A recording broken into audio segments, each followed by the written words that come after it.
I stood at the kitchen counter staring at the bank statement in my hand, the numbers blurred together as my vision tunneled, focusing on one line item that made my blood run cold. Wire transfer to Brittany Clark. $15,000. The date matched perfectly with the day my husband, James, had promised to transfer our daughter Olivia's college fund into her savings account. 15 years. 15 years I had been the safety net for this family, catching every fall, absorbing every blow, smiling through every manipulation. But this crossed a line I didn't even know I had left to defend. I heard James's key in the lock, his familiar footsteps in the hallway. He walked into the kitchen with that easy smile he wore so well, the one that had charmed me into this marriage, the one that convinced everyone at his firm that he was the perfect family man. "Hey, honey, what's for dinner?" I slid the bank statement across the marble countertop. It made a soft whisking sound that seemed deafening in the sudden silence. His eyes dropped to the paper. I watched the colour drain from his face, watched his jaw tighten almost imperceptibly. Most people wouldn't have noticed, but I had spent 15 years learning to read the microscopic shifts in his expressions. "Babe, I can explain. Can you?" My voice was steady, almost conversational. I had learned long ago that the quieter I became, the more powerful my words landed. "Because I'm very interested to hear how you explain taking our daughter's college fund and giving it to your sister to buy a luxury car." He ran his hand through his salt and pepper hair, that gesture he always used when he was about to deploy his reasonable, logical voice. I knew all his tells. Brittany was desperate. She was going to lose her job if she didn't have reliable transportation. You know how far she has to commute. She lives in downtown Seattle. There's a train station 2 blocks from her apartment.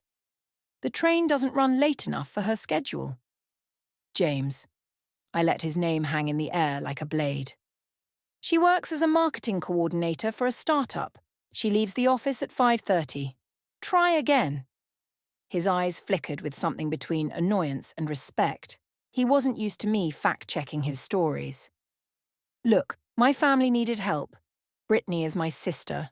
What was I supposed to do?" I walked to the refrigerator and pulled out the folder I'd been compiling for the past 3 months. Ever since I'd started to suspect that our finances weren't adding up, I spread the contents across the kitchen island like a prosecutor laying out evidence. "Let's talk about your family's needs, shall we? March 2023, you gave your mother $8,000 for what you called emergency roof repairs. I drove by her house last week. The roof is the same one that was there when we got married. May 2023, another $6,000 to Brittany for dental work. She posted pictures on Instagram from Maui that same week. August 2023, $12,000 to your brother Ethan for his business startup. That business never materialized, but somehow he bought a boat." James's face had gone from pale to flushed. "You've been tracking this? What are you, some kind of accountant now?" "I've always been the accountant, James. I'm the one who balanced our books while you played the generous brother and son. I'm the one who made sure Olivia had everything she needed while your family treated our bank account like their personal ATM. The difference now is that I'm done being silent about it." He moved toward me, his hands raised in that placating gesture that used to make me feel guilty for being upset. "Honey, you're overreacting. Families help each other." "Do they?" I crossed my arms. "Tell me, when my mother needed help with her medical bills 2 years ago, did your family offer to chip in? When my car died and I was driving Olivia to school on a borrowed vehicle for 3 weeks, did Brittany offer to help? When I was working 60-hour weeks to cover the shortfall from all your generous gifts, did anyone in your family even notice? That's different. How? Explain to me how it's different." He opened his mouth, then closed it. For the first time in our marriage, he had no smooth answer ready. That's when my phone rang. Unknown number. I almost didn't answer, but something told me to pick up. "Hello? Is this Mrs. Davies? Mrs. James Davies?" The voice was male, unfamiliar with an edge that made my spine straighten. Speaking. This is Marcus Williams. I'm calling about the debt your sister-in-law Brittany owes my client. We've been trying to reach her for 3 months, but she's stopped responding. However, she listed you and your husband as emergency contacts and financial references. James's eyes widened. He could hear the voice through the phone. I'm not responsible for my sister-in-law's debts, Mr. Williams. Ma'am, your husband co-signed on a loan for $45,000. Brittany defaulted 2 months ago. We need to discuss immediate payment arrangements. The kitchen tilted. I gripped the counter. Excuse me? What loan? James tried to take the phone from me. I stepped back, my eyes locked on his. Mr. Williams, I'm going to need you to send me all the documentation regarding this loan to my email address. Do you have something to write with? I gave him my email, not the joint account James and I shared, but my private one that I'd opened 6 months ago when I'd first started to feel the walls closing in. When I hung up, the silence in the kitchen was suffocating. James, tell me you didn't. He sank into one of the kitchen chairs, his head in his hands. She needed it for her business idea. She was so excited, so passionate. She promised she'd pay it back within a year. You co-signed a $45,000 loan? Without telling me? That's marital fraud, James. That's grounds for divorce in this state. His head snapped up. Don't be dramatic. Dramatic? The word came out as a laugh, sharp and bitter. I'm being realistic. You've been embezzling from our daughter's future and signing us up for debts that could destroy us financially, all to prop up your sister's champagne lifestyle, and I'm being dramatic. She's family. So is Olivia. My voice rose for the first time, cracking with 15 years of suppressed fury. So am I. Or have you forgotten that? Before he could answer, the doorbell rang. We stared at each other, both knowing this night was far from over. I walked to the door and opened it to find Brittany standing there, her designer handbag clutched to her chest, her makeup running. Is James here? I need to talk to James. I stepped aside, gesturing her in with exaggerated courtesy. By all means, come join the party. She rushed past me into the kitchen. James, I'm so sorry. I didn't know Marcus would call you. I told him I just needed more time. More time? I followed her into the kitchen. Brittany, you've had 3 months. The loan was due 2 months ago. What exactly have you been doing with your time, besides posting vacation photos? She turned to me, her eyes flashing. This is between James and me. This is family business. I am family, Brittany. I've been family for 15 years. 15 years of bailing you out, covering your mistakes, and watching you spend money like water while I worked myself to exhaustion. Do you know what I did on my last birthday? I worked a double shift because we were short on savings. Do you know why we were short? Because James gave you $6,000 for your quote-unquote emergency. That was an emergency. My landlord was going to evict me. Because you spent your rent money on a trip to Miami with your friends. I saw the photos, Brittany. I see everything you post, every luxury you can't afford, every experience you prioritize over basic responsibility. James stood up.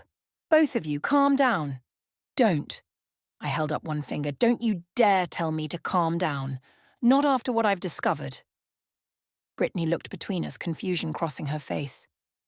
What did you discover? I turned to her fully.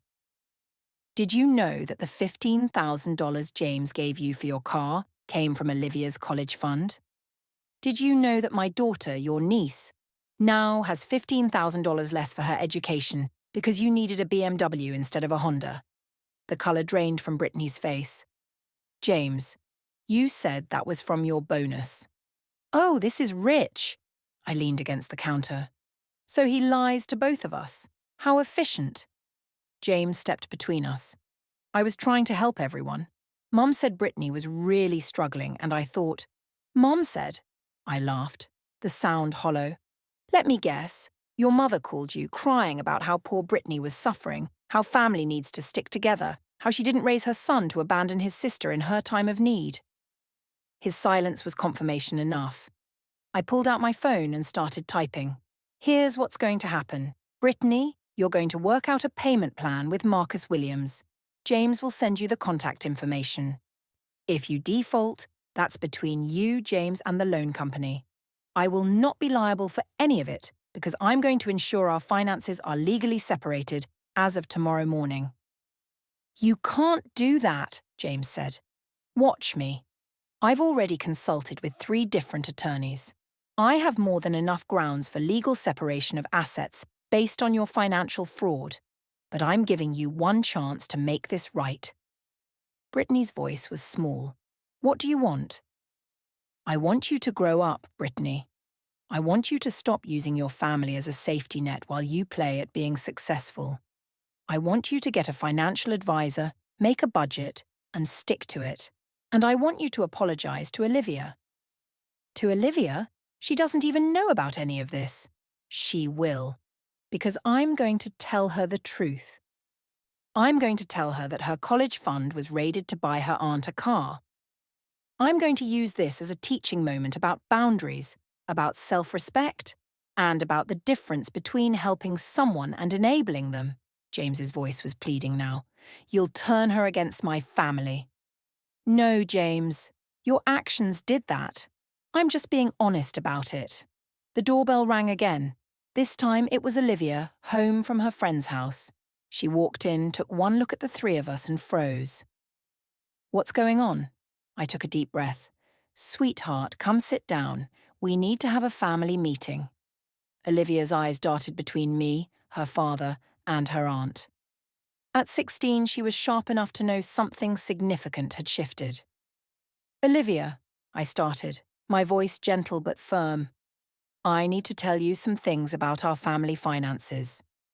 Things I should have told you a long time ago, but I was trying to keep the peace. For the next 20 minutes, I laid it all out. Every loan, every bailout, every time I had sacrificed so James's family could maintain their lifestyle. Olivia's face went through a journey of emotions: confusion, disbelief, anger, hurt. When I finished, she turned to her father. You took my college money? Olivia, sweetheart, I was going to replace it. I just needed time. How much time? I'm applying to colleges in 6 months. Her voice cracked. We'll figure it out. We always do. No. I stood up. We don't always figure it out. I always figure it out. I'm the one who works the extra hours. I'm the one who sacrifices. I'm the one who makes it work. And that stops now. Brittany grabbed her purse. I should go. Yes, you should. But Brittany? I waited until she looked at me. I don't hate you. I actually feel sorry for you.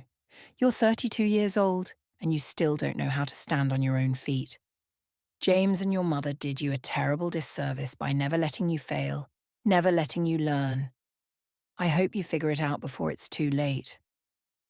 She left without another word. Olivia looked at me with new eyes. Mum, what are you going to do? I'm going to protect us, baby. Your father and I are going to have some serious conversations about our marriage and our finances. But regardless of what happens with us, your college fund will be restored. I have savings that your father doesn't know about. James's head jerked up. What? I smiled, and it felt like the first genuine smile I'd worn in years. You're not the only one who can keep secrets, James. 3 years ago, I started freelancing on the side, technical writing, consulting, project management. Every penny I made went into an account in my name only. I told myself it was for emergencies, but really, it was because some part of me knew this day would come. Some part of me knew I'd need to protect Olivia and myself from your generosity. How much? His voice was barely a whisper. Enough. Enough to restore Olivia's college fund. Enough to cover 6 months of expenses if I need to leave. Enough to ensure that my daughter's future isn't dependent on whether or not your family decides to be responsible adults. Olivia was staring at me like she'd never seen me before. Mom, you're kind of badass. Despite everything, I laughed. I've had to be, sweetheart. I just hid it well. James stood up, his face a mask of conflicting emotions. So what now? You leave? You take Olivia and go? That depends entirely on you. I met his eyes steadily. Here's what I need. Full transparency on all finances immediately. Joint access to every account, every statement, every debt. Marriage counseling, non-negotiable. And clear, firm boundaries with your family. No more loans. No more bailouts. No more using our resources to subsidize their lifestyle choices. They'll hate me. Then they'll hate you. But they'll respect you more than they do now. Right now, you're not their brother or son. You're their emergency fund. Is that really the relationship you want? He sank back into his chair, looking older than I'd ever seen him. I thought I was being a good son. A good brother. You can be a good son and brother without setting yourself on fire to keep them warm. You can love your family without sacrificing your wife and daughter. But you have to choose, James. You have to choose us. The silence stretched out. Olivia reached across the table and took my hand, squeezing it tight. In that moment, I knew that whatever happened with my marriage, I had done the right thing. My daughter was learning the most important lesson I could teach her. That love doesn't mean doormat, that kindness doesn't mean endless sacrifice, and that sometimes the most loving thing you can do is say no. Finally, James spoke. Okay, you're right. All of it. I'll call a marriage counsellor tomorrow. I'll get all the financial documents together, and I'll talk to my family. Not talk to them, James. Set boundaries with them. There's a difference. He nodded, looking defeated but somehow relieved. I'm sorry. I'm so sorry. I just wanted everyone to be happy. Everyone except me, apparently. The words weren't bitter anymore, just sad. But that changes now. Olivia looked at both of us. Are you guys going to be okay? I squeezed her hand. I don't know, sweetheart, but whether we stay together or not, I promise you this. You will go to college. You will have every opportunity you've earned. And you will never, ever be used as a bargaining chip or a source of funding for anyone's lifestyle choices. Thanks, Mom. Olivia's voice was thick with emotion. For protecting me, for being strong enough to do this. Thank you for understanding. I know this isn't easy to hear. James cleared his throat. Olivia, I'm sorry. I really am. I thought I was doing the right thing. Dad, Aunt Brittany is an adult.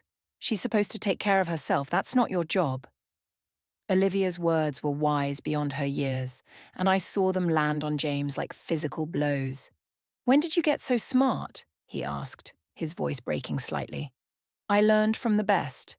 Olivia looked at me, and in her eyes I saw pride, love, and a new kind of respect.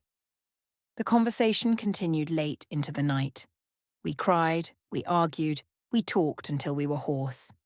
But something had fundamentally shifted. The dynamic that had ruled our family for 15 years had cracked wide open, and there was no going back. Over the following weeks, James did follow through. We started counselling. He compiled every financial document, and one Sunday afternoon, he sat down with his mother and sister and told them that things were changing. I wasn't there for that conversation, but he came home looking lighter somehow, as if he'd put down a weight he'd been carrying for decades. Brittany did work out a payment plan with the loan company. She got a financial advisor. She even started seeing a therapist to work through her spending issues. Our relationship would never be warm, but it became honest, and that was worth more. Olivia's college fund was not only restored but grew. She watched me carefully in those months, seeing me not as just her mother but as a woman who had found her voice and her strength. She asked me questions about finances, about boundaries, about how to protect yourself while still being kind. Mom, she said one night as we were cooking dinner together, I used to think being nice meant saying yes to everything, but that's not it, is it? No, baby. Being kind means being honest. Being strong means knowing your worth. And being smart means protecting the people who truly matter while still having compassion for others. Like what you did with Dad and Aunt Brittany. Exactly. I didn't let them continue down a path that was hurting everyone involved. Sometimes the kindest thing you can do is enforce a boundary. She nodded, absorbing this. I'm going to remember that. As I stood there teaching my daughter to make risotto while discussing life lessons, I realized that the price of my silence had been too high for too long. But the cost of speaking up? That had brought me back to myself. James and I did stay together, but our marriage transformed into something I never expected, a partnership of equals. He learned to say no to his family. I learned to voice my needs before resentment built.